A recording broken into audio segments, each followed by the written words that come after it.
Hey there, this is Kristin with the waywardhome.com, and I spend half the year in my campervan and half on my sailboat.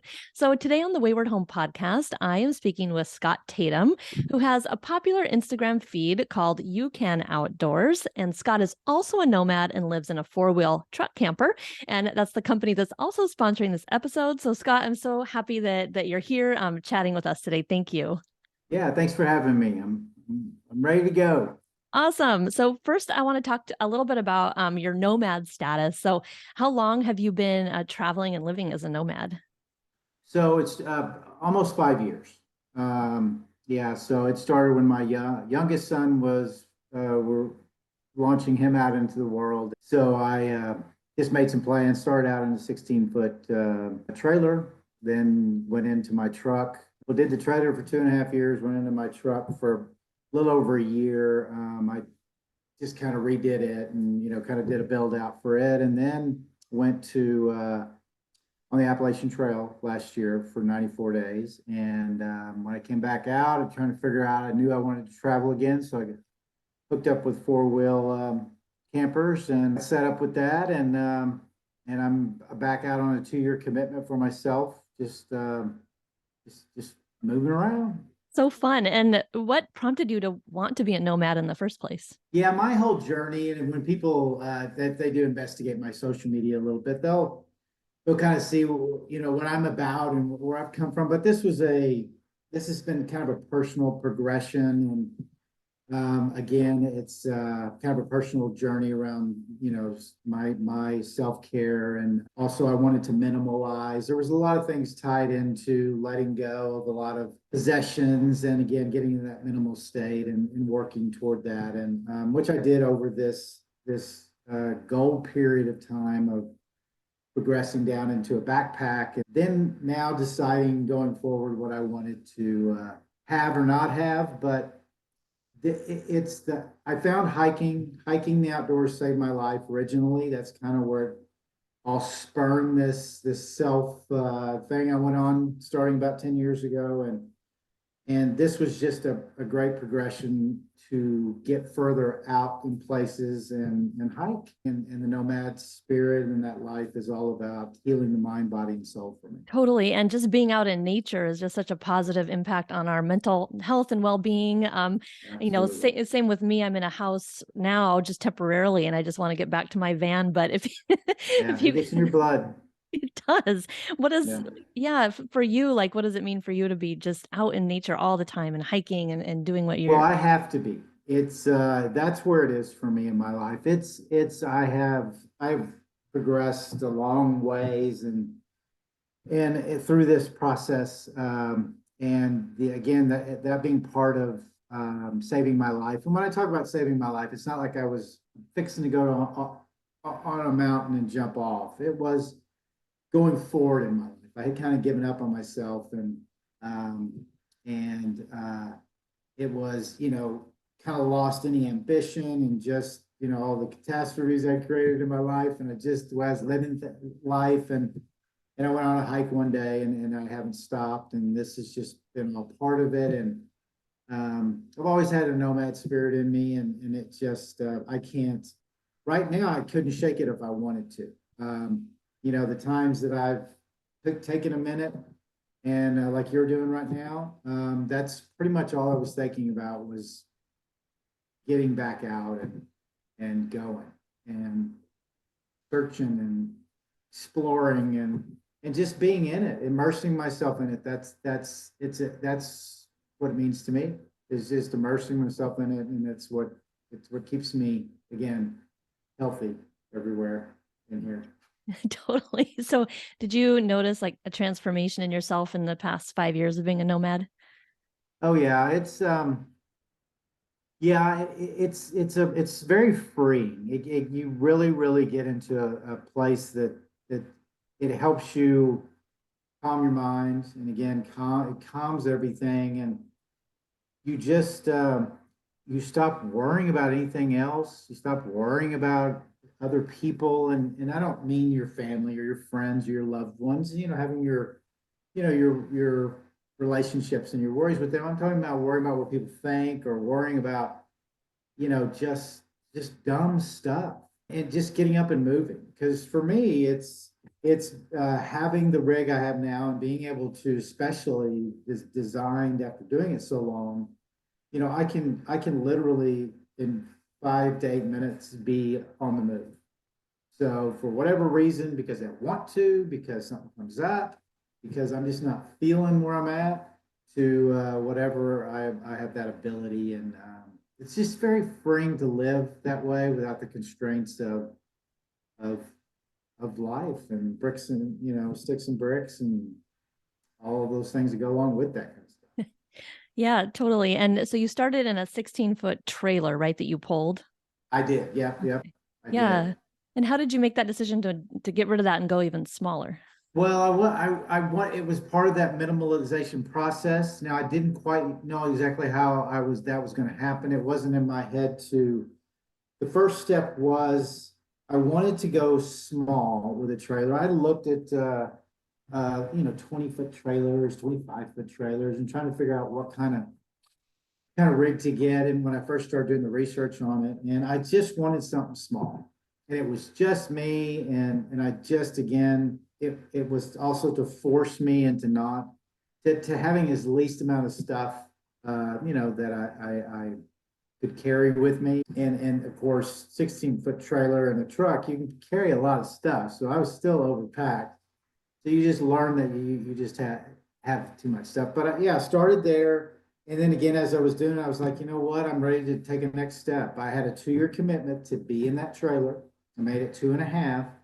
And I thought, I'm selling the trailer, and sold the trailer. And again, I pulled the passenger seat out of my truck, put a topper on, did some other things to it so I could manage myself in it. And I had already made a decision I was going to do the Appalachian Trail. So I thought, well, this is a great transition from the trailer to my truck.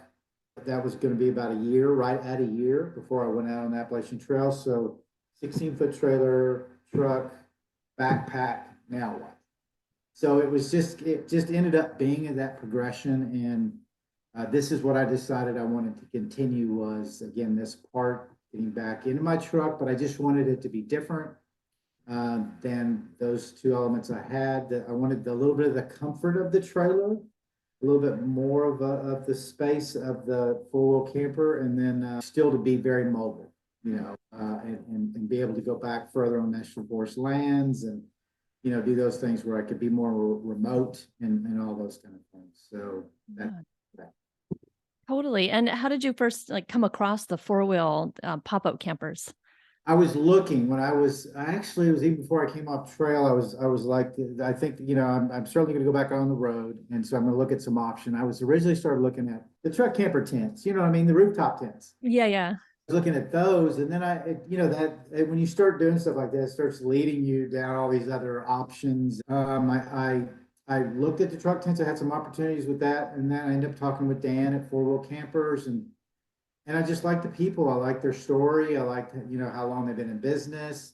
I like the variety of everything that was going on. So and it just, again, it fit me. I like the minimal part, so I could have generously on their part a little bit too. I could have gotten something that was more expensive and had all the stuff in it, but I wanted the minimal part so I could work to build it the way I wanted it through that. Yeah, and it looks like you chose the Project M, is that correct? I did, yes, and love it. It's just so minimal. I got just a little bit of the menus, the solar, and then I've got a couple of fans, and I love the look. I'm 6'2", almost 6'3", and just the fact that I can, whenever I am going to be somewhere for a few days, I can pull the bed all the way out to a king size bed. I mean, those are those little things that brings that little bit of comfort, that little bit of more space, and it can be easily put back. There's just lots of little things around it that can be worked with, and lots of space from stuff, and just easy in and out, and weighs itself just weighs 400 pounds. And again, like I like to do a little bit of the overlanding. I'm not an overlander, I don't think. I'm kind of a hybrid. Sometimes I get a little brave if I want to go further or do something, but this allows that still to give me that capability without having to drag a trailer or doing something that can cause a little bit more issue or keep you from maybe where you want to go. Yeah. And so you're kind of setting that up and building it out as fits your lifestyle. What have you done to it, or what are you planning on doing to it? Well, I haven't done a lot to it. Again, I'm in that research stage. I waited about 4.5 months before it was done, and I just got it November 30th. So I've just been out right about 2 months in it. And so now I really feel like what I've looked at and seen. So again, it's now it's just comforting it up a little bit.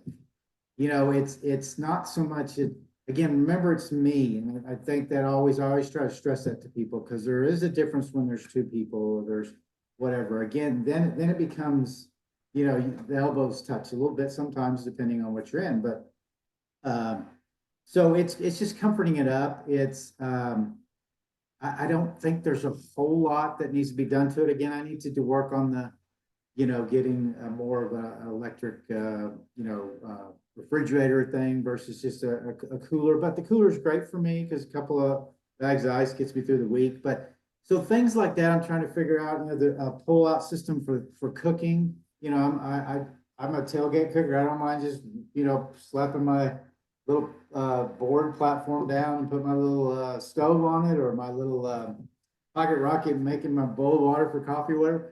But just little things like making it a little bit more space wise and things like that. So I have ideas I want to do now. It's just kind of taking a little bit more steps, like, will this fit? Who do I need to go to?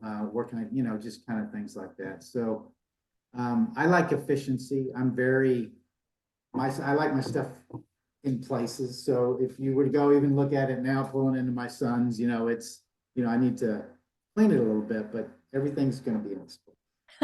And that's great that it's so customizable. I love that version of the pop-up camper because you can just do what you want. You know, it's really cool. Yeah, and I can stand up in it too. I tell people, you know, that ask me about it, because it does draw a lot of attention. You know, I think that there is a lot out there, but I haven't run into any, even being on 2 months. And I've been out in Southern California and Arizona and a little bit through Colorado and New Mexico, Texas, and I'm fixing to head to the East Coast Monday. But I haven't run into anybody with this camper, but I get a lot of people that have, you know, approached me at, you know, gas stations, things like that. It's because it does have a very slick, very cool, very rugged kind of look, and that pop-up part is important because, again, being 6'2", you know, I can stand in that and still have, you know, good 3 inches for me, which is a luxury. Looking back, even in that camper I was in, my hairs were grazing, you know, when I was walking through there. So it's it's different. Same. Yeah, I've seen those and they're really awesome. So I'm looking forward to seeing what you do with it. And same with everyone who follows you, I'm sure keeps asking. So Yeah, and I do some video. I kind of keep everybody up on that. Yeah. totally. Yeah. So I was curious to chat about your Instagram channel where you have over, Okay. you know, 500,000 followers, over 500,000 followers.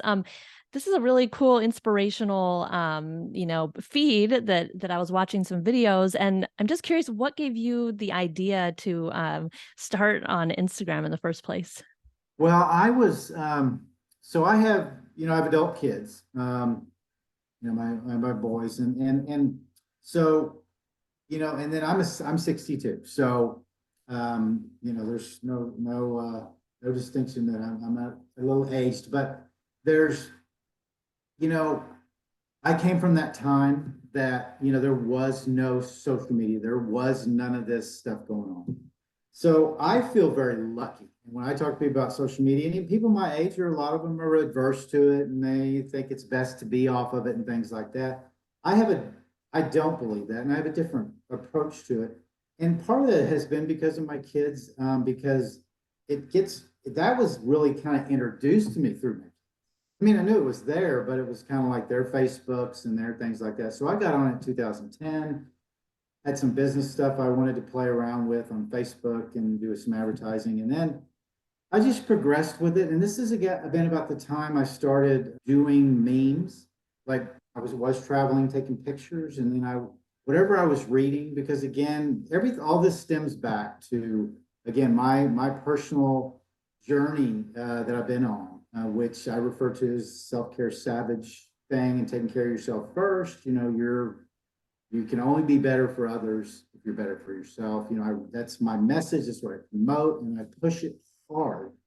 And anyways, the progression of Instagram I've been on since I think 2016. I actually looked at that the other day and saw when I joined. It was 2016, but I was still doing memes. And then I started TikTok came on, and I got on that like 2 or 3 years ago. And I was trying to just kind of figure. I don't even know what I was doing. I was on there because that's the way I am. It was a new thing. I wanted to stay up with it, and that's where the attention is. Social media is where the attention is, and that's what I try to tell anybody, even that's my age. And I don't talk to anybody about this unless they ask. And but if you're not on social media, then you don't know what's happening. You absolutely don't. You don't, and you're missing out on where things are going. The social media is just like anything that you absorb. You have choices on what you absorb or not. If you are scared you're going to go down a rabbit hole or something's going to happen, that's on you. That you can't stop. It's just like blaming all the other stuff that our parents blamed, and all these things, these outside influence. You're in control of yourself, and I think it's a good thing because of what it's done with my community now. And it is a community. I used to talked about a month ago. I talked about it. We were talking about it on a podcast, and it just came to me. I was just thinking as I was talking, I was like, you know what? This is not about me. This is about everyone. This is about all of us. My community, that's what my community is now. And so getting back to your original thing, getting on there, it was a progression to where you see now is on there. You can go back and you can see me in pictures with the little meme up with the mountain behind me.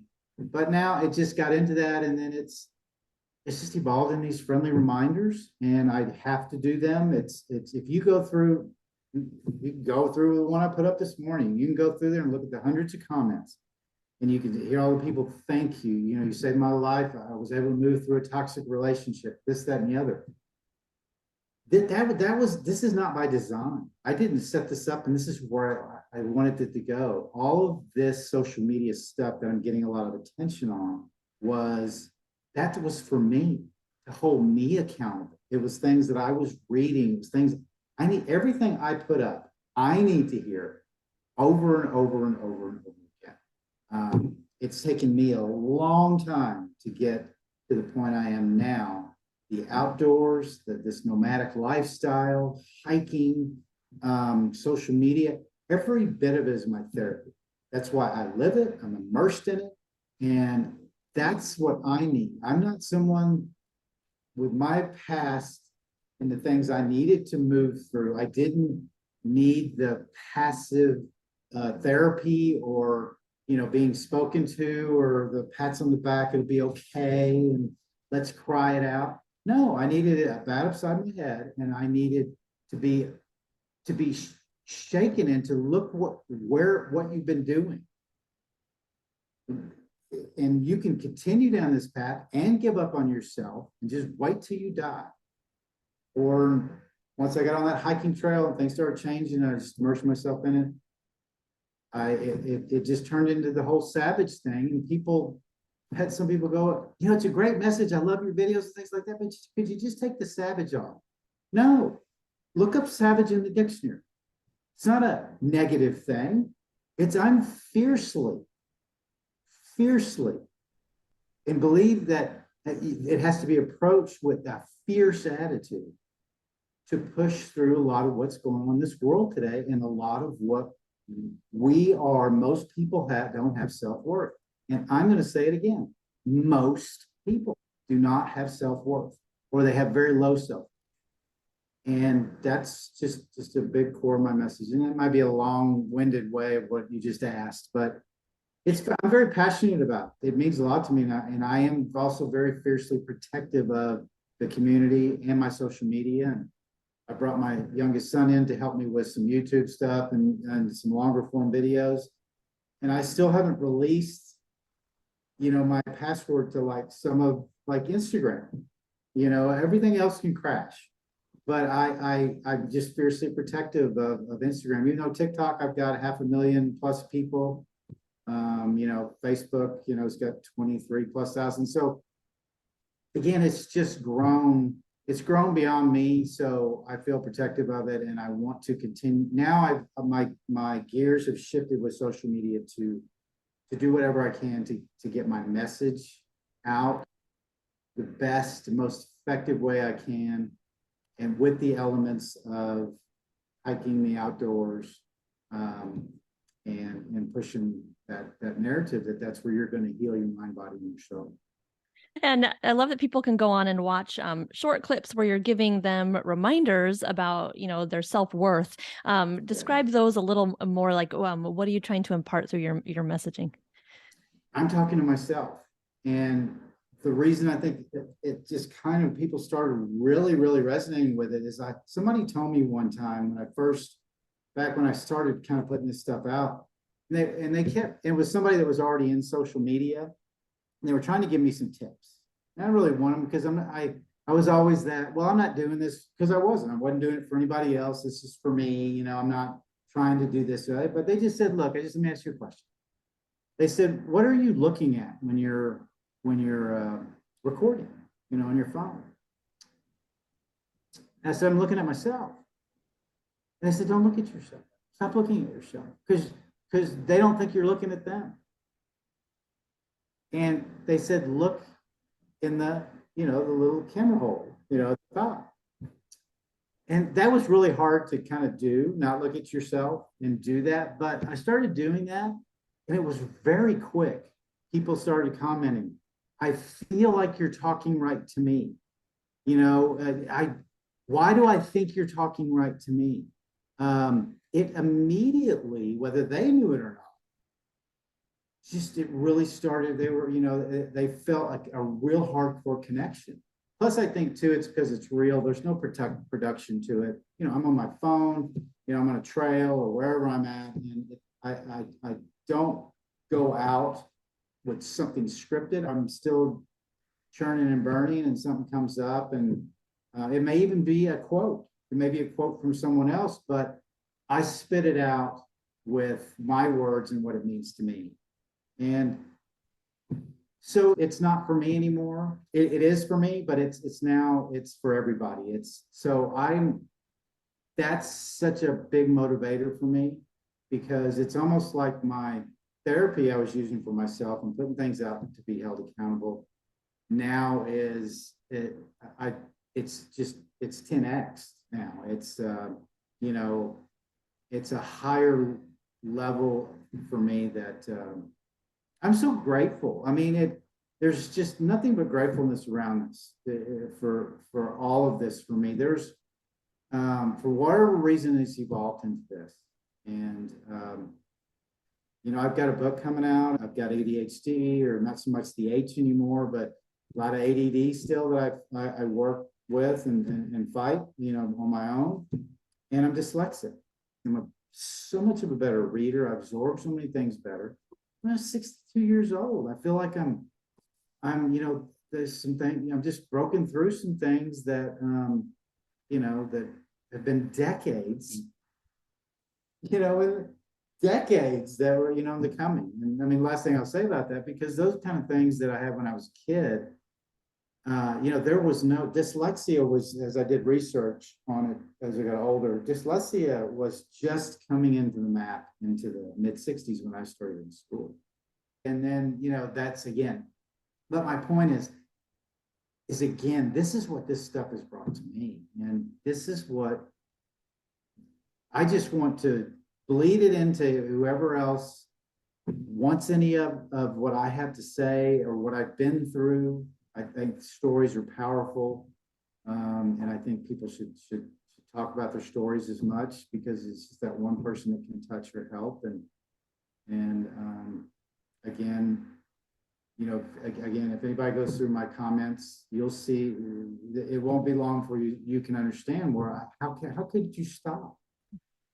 So I'm turning it up. I'm trying to do some different things. I'm experimenting with things. I'm willing to take anything. I'll do right now I'm at a stage where I'll do any podcast, as long as it's appropriate, it's aligned with what's going on with me, but I'll do anything to keep pushing this narrative, because I believe so much in it, and I now I feel like I owe it, because of what it's doing for me.